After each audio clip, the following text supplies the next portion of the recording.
mes gazelles, j'espère que vous allez bien. Aujourd'hui j'ai décidé de vous parler de deux sujets qui me tenaient beaucoup à cœur suite à la vidéo que j'ai fait cet été. De sentiments qui sont complètement différents finalement mais qui se rejoignent énormément et que j'ai eu l'un à la suite de l'autre. Je sais que vous aimez ce genre de vidéo et ce que je trouve ça juste super aussi, c'est qu'on puisse échanger, partager et aussi donner notre avis ou bien dire ses expériences, je sais pas trop. Je trouve ça super bien en fait le fait que on communique tous ensemble et que on arrive à se dire ah ouais toi aussi ça t'est déjà arrivé, ah ouais toi aussi t'as déjà ressenti ça. Avec les vidéos débat ou avec ce genre de vidéos que j'aimerais appeler sentiments ou j'en sais rien, des choses qu'on peut ressentir, on n'arrive pas à mettre de mots dessus tout simplement parce que on n'a jamais entendu une autre personne dire ben, je me sens comme ça, je me sens comme ça parce que je ressens ce genre de choses. On n'arrive pas à mettre un terme sur ce mot-là, sur ce sentiment-là, et donc on n'en parle pas. Aujourd'hui, je vais vous parler de deux sentiments,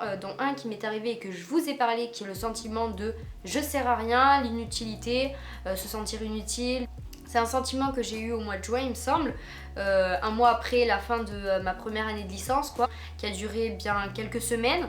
Et puis après, il y a eu une sorte de d'un mois en fait où entre fin juillet et tout le mois d'août où j'avais plus du tout ce sentiment là et je n'avais pas celui qui est arrivé après, le sentiment d'avoir l'impression d'être dévastée, d'être surchargée de travail. Quel terme j'ai utilisé l'autre fois pour dire ça? Dépassée.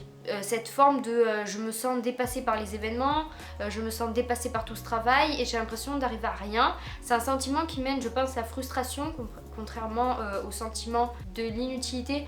Je le relierais plutôt à un sentiment de se sentir un peu aussi oppressé. Mais tout ça je vais vous en parler puisque j'ai vraiment décidé de vous en parler aujourd'hui. J'ai rien préparé, c'est vraiment une vidéo où je parle à cœur ouvert, où vraiment il ne va pas y avoir beaucoup de montage. Peut-être que la vidéo va durer longtemps, je sais pas trop, mais quand bien même j'espère en tout cas qu'elle va vous servir et peut-être que vous vous direz ouais moi aussi j'ai déjà ressenti ce sentiment là et que vous m'écrirez un commentaire et que toi aussi tu me diras oui, moi aussi j'ai déjà ressenti ça et c'est ce que j'adore le plus en fait à travers ce genre de vidéo, donc n'hésite surtout pas à réagir en commentaire. On va se remettre dans le contexte du mois de mai-juin lorsque j'ai terminé les cours. Donc il faut savoir que j'étais en licence de design, enfin je suis toujours en licence de design.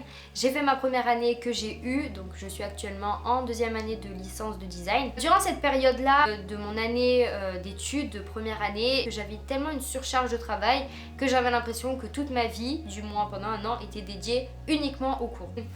En fait j'aime beaucoup parce que je suis une personne qui est très active, qui a besoin d'être nourrie de plein de choses. J'ai tout le temps besoin de nourrir mon cerveau, de me cultiver, d'être intéressée par tout, d'être curieuse de l'univers, du monde qui m'entoure. J'ai besoin de ça. Être contrainte à devoir réaliser tant de choses dans un petit temps d'adaptation en fait pour pouvoir faire cette chose. Voilà, je sais pas si vous arrivez à voir un peu, mais j'adore ça. En fait, arrivé au mois de mai, voilà, lorsque j'ai appris que j'avais eu ma première année, eh bien j'ai été en vacances, voilà tout.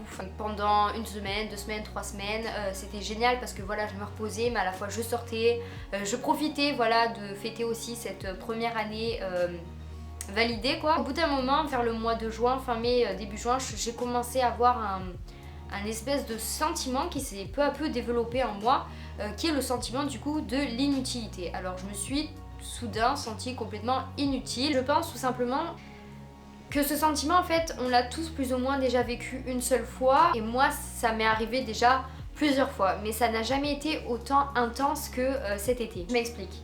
Ça m'est déjà arrivé de ressentir ce sentiment pendant les vacances notamment. Dans la vie, l'homme en fait a besoin d'expérience, de buts, a besoin d'objectifs. Et moi à ce moment-là, lorsque c'est les vacances, j'ai l'impression de plus avoir réellement d'objectifs dans la vie. Depuis toujours, le travail, les études, ça passe toujours avant n'importe quoi. C'est vraiment le but ultime. C'est sur une échelle en fait, sur une sorte de pyramide.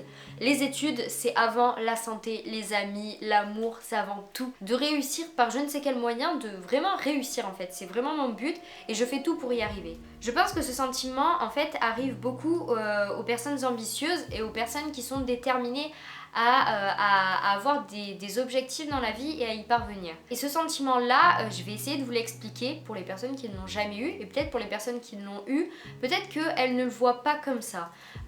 Donc pourquoi pas l'expliquer. J'avais l'impression qu'en fait, sur mon épaule, il y avait un espèce de personnage un peu méchant qui me pointait du doigt en me disant tu sers à rien, t'es inutile. Alors, j'avais envie de rien parce que j'avais fait le tour de tout, donc j'avais pas envie de lire, j'avais pas envie de sortir, j'avais pas envie de voir mes collègues, j'avais pas envie de manger, j'avais pas envie de regarder de séries, de films, toutes les choses que j'aime faire, j'en avais pas envie en fait. Et j'avais l'impression que ce petit personnage là me disait bah à quoi ça sert que tu lises, t'as déjà lu, à quoi ça sert que tu regardes une série, t'as déjà regardé plein de séries. Et quelque part en fait ce petit personnage là me frustrait parce qu'il me disait ouais mais Célia, t'as vu toutes les séries que t'as regardées, à quoi ça sert de regarder encore des séries, tu vas encore passer ton temps à faire ci, à faire ça, et ça sert à rien, c'est pas ça qui va te permettre dans la vie de réussir. Et en fait j'avais l'impression que j'étais en vacances, mais à cause de ce petit être qui était là, il m'empêchait de faire en fait plein de choses qui me font du bien de base. Alors qu'est-ce que j'ai fait? J'ai essayé de m'écouter et de tout simplement arrêter d'écouter ce petit être là. Du coup j'ai regardé pas mal d'avis sur internet parce que j'avais l'impression d'être seule. D'ailleurs j'en ai parlé à mes amis, j'en ai parlé à Clémentine qui a ressenti en fait exactement le même sentiment à la même période. Et donc on en a conclu que c'était les études, cette fin d'études de première année qui nous avait en fait contraints à rien faire et à ressentir ce sentiment-là. De passer d'un stade de débordement à un stade où il n'y a rien dans votre vie qui se passe. Du coup je suis allée voir sur internet et en fait j'en ai conclu que c'était pas du tout ce sentiment-là qu'exposaient les personnes. Et donc à ce moment-là je me suis sentie encore plus seule en fait. Je me sens inutile parce que cette personne me fait me sentir inutile. Et moi je savais pertinemment que ça ne provenait d'aucune personne sur cette terre en fait, ça ne provenait que de moi-même et de mon fond intérieur. Donc c'était d'autant plus compliqué de trouver la source et l'origine de cette histoire, même si j'imagine que c'était cette fin de première année d'études. J'avais l'impression d'avoir aucune échappatoire et je ne savais pas quoi faire. J'essaye toujours de trouver des remèdes, comme par exemple quand je suis vraiment énervée, la première chose que je fais c'est le ménage parce que je sais que ça me fait extrêmement du bien. Et pour ce sentiment-là, je n'avais rien du tout, je ne savais pas quoi faire, j'avais l'impression d'avoir zéro échappatoire, c'est pour ça que j'ai fait cette vidéo d'ailleurs. Ce qui m'a fait rire après cette diffusion de vidéo, c'est tout simplement que pour une fois, en fait, c'est vous qui m'aviez réellement aidé. C'est pas du tout parce que d'habitude c'est moi qui vous aide et vous m'aidez pas, rien à voir. J'estime que je suis sur YouTube pour vous faire du bien, pour vous divertir, pour parler de sujets qui sont actuels, de sujets qui sont profonds selon moi et qu'on ne parle pas assez. Et c'est vrai que mon but c'est de vous faire découvrir des choses, de vous dire qu'en fait vous n'êtes pas tout seul. Lors de cette vidéo qui n'était absolument pas prévue sur ma chaîne, vous m'avez réellement fait un grand bien au fond de moi puisque vous m'avez donné plein de conseils parce que certaines personnes l'avaient déjà ressenti. Et certaines personnes surtout l'ont ressenti après leur première année ou leur deuxième année ou leur troisième année d'études. Donc tout d'abord vous m'avez dit de me recentrer sur moi-même et de penser à moi, de me faire du bien. Puis vous m'avez dit aussi de je sais pas, rentrer dans une association ou aider à la SPA, de se faire du bien pour soi, de se recentrer sur soi. Ça je l'ai vraiment vécu à 100% durant les 3-4 semaines où j'ai eu ce sentiment. J'essayais de plus écouter cette petite bête et j'essayais de me dire bon, si t'as faim, va manger. Si t'as envie de lire, lis. Et puis si t'as plus envie au bout de une page et demie, eh ben t'arrêtes de lire et tu fais autre chose. Donc déjà en premier temps, se recentrer sur soi. En deuxième temps, avoir un réel but. Un but qui n'est pas forcément à long terme, mais juste un but qui va pouvoir vous apporter énormément, que ce soit personnellement ou dans le travail ou dans n'importe quoi. Et à ce moment-là, je savais pas trop quoi faire, j'en avais pas envie, c'est pas quelque chose que j'avais envie. Et comme la première partie disait fais quelque chose que t'as envie et occupe-toi de toi et de ce que t'as vraiment envie, je me suis dit qu'en fait, ma meilleure association ou je sais pas trop quoi, ou la meilleure chose que je puisse faire c'est de tout simplement vous aider et de vous faire des vidéos pour vous divertir et de me divertir moi-même. Donc j'ai continué mon activité sur YouTube, j'ai éprouvé un réel plaisir et je me sentais peu à peu un tout petit peu mieux, ça m'a fait vraiment du bien. Et puis en troisième partie, j'ai essayé de vraiment me consacrer à quelque chose qui me fait du bien et à quelque chose qui me permet tout simplement de...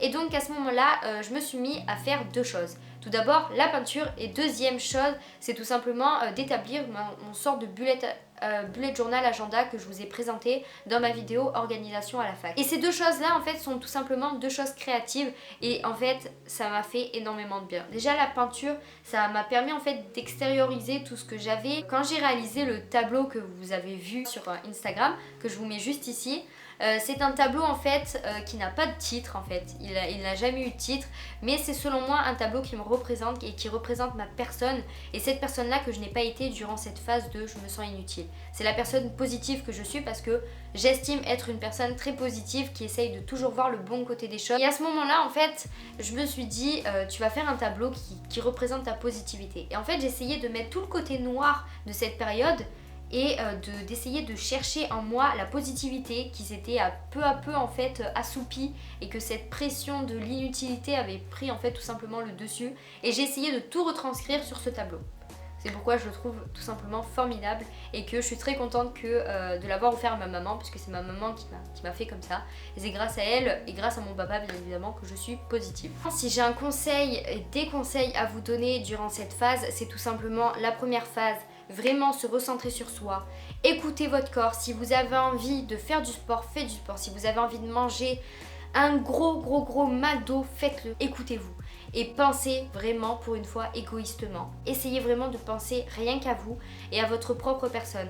Parce que bien souvent quand on a ce genre de sentiment, le problème en fait c'est qu'on s'est tellement donné sur une chose, ou peut-être sur une personne, qu'en fait on pense plus à nous. Au final on a un peu laissé notre corps et c'est à ce moment là que ce petit être prend surface et se dit tu t'es oublié un peu là hein. Je vais te faire voir ce que ça fait de s'oublier. En deuxième partie, je pense qu'il faut réellement avoir un but, un objectif, car si vous traversez cette sorte de passage un peu mauvais, de se sentir inutile, je pense vraiment qu'il faut commencer à trouver un but, un objectif, vraiment viser quelque chose de pas forcément très haut. Vous pouvez par exemple dire bon mais très bien, ce que je vais faire c'est que je vais aller aider telle personne, je vais essayer de faire ci pendant tant de temps, je vais essayer de commencer à apprendre une autre langue ou j'en sais rien. Trouvez-vous un réel objectif. Et en troisième partie, faites quelque chose que vous avez envie de faire. Vraiment de défouloir, vraiment je saurais pas vous dire autre chose que la créativité. J'ai pas d'autres conseils à vous donner mais vraiment ces trois là sont sincèrement à retenir.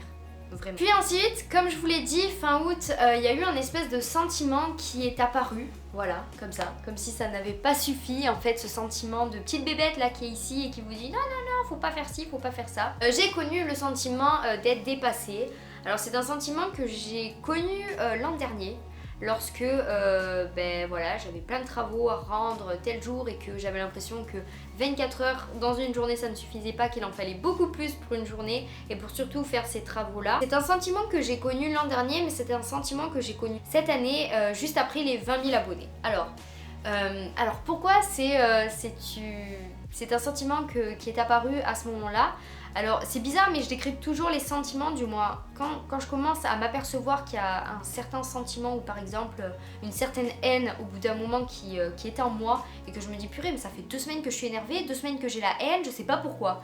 À ce moment là je me pose réellement, je me pose sur mon lit n'importe où et je me dis mais attends ça fait 2 semaines donc c'était le combien? Et puis qu'est-ce qui s'est passé dans ma vie à ce moment là? Enfin bref, et j'arrive à déterminer une date, un événement qui s'est passé ce jour-là ou quoi, qui a fait qu'en fait je suis haineuse depuis 2 semaines.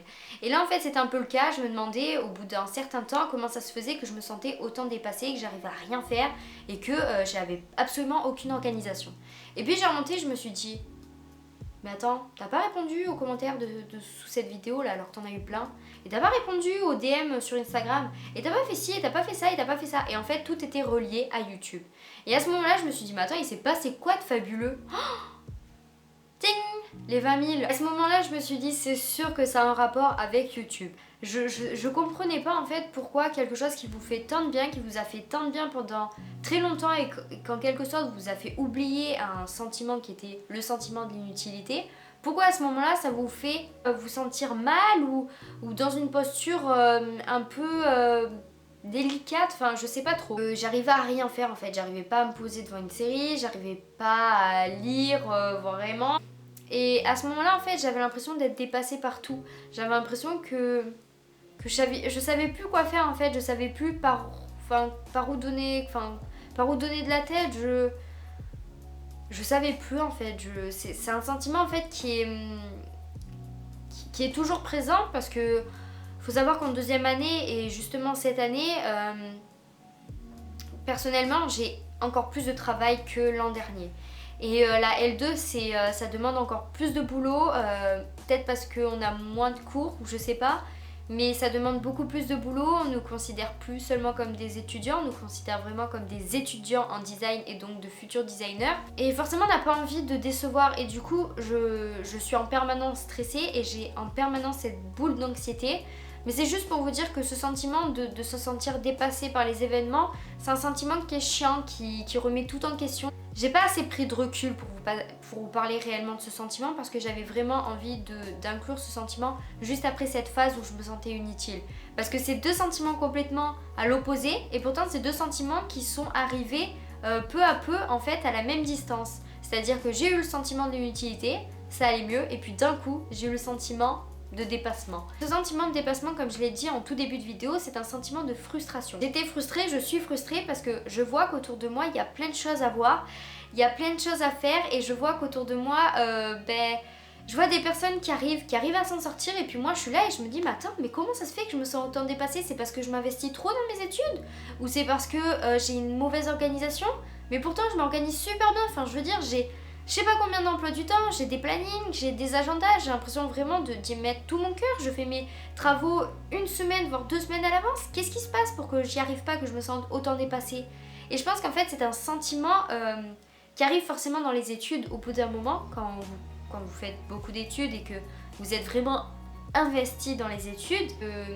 Parce qu'on se dit mais est-ce que je vais vraiment y arriver en fait? Et oui, quelque part peut-être que ça remet en question votre confiance en soi et surtout quand on n'a pas plus confiance en soi que ça. Et peut-être que je vous en reparlerai une prochaine fois quand ça ira mieux, mais je pense que c'est important de parler réellement de ces sentiments actuels et des sentiments qu'on traverse. Pour moi, il n'y a pas juste le sentiment de l'énervement, de la tristesse, de la peur d'être heureux. Il y a tellement de sentiments que ressent l'humain. Et ce qui est fou en fait, c'est que par moments, l'homme n'arrive pas à mettre un mot là-dessus, n'arrive pas à dire quelque chose à part je me sens pas bien, j'ai l'impression d'être triste, je sais pas ce qui se passe dans ma vie, mais je sais pas ce que j'ai, mais je suis triste.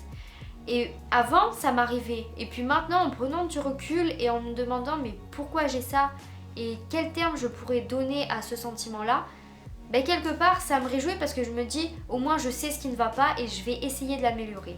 Donc pour l'instant, j'ai rien à suggérer, j'ai pas de conseils à vous donner si jamais vous vous sentez dépassé par les événements. Je pense que essayez de vous focaliser sur quelque chose d'important. Si c'est les études, focalisez sur les études. Et le reste après, c'est que secondaire. C'est ce que j'ai toujours dit, je vous ai toujours dit que YouTube ça passait en second. Et si j'y arrive pas, si je me sens dépassée, si le travail des études prend le dessus, ben tant pis.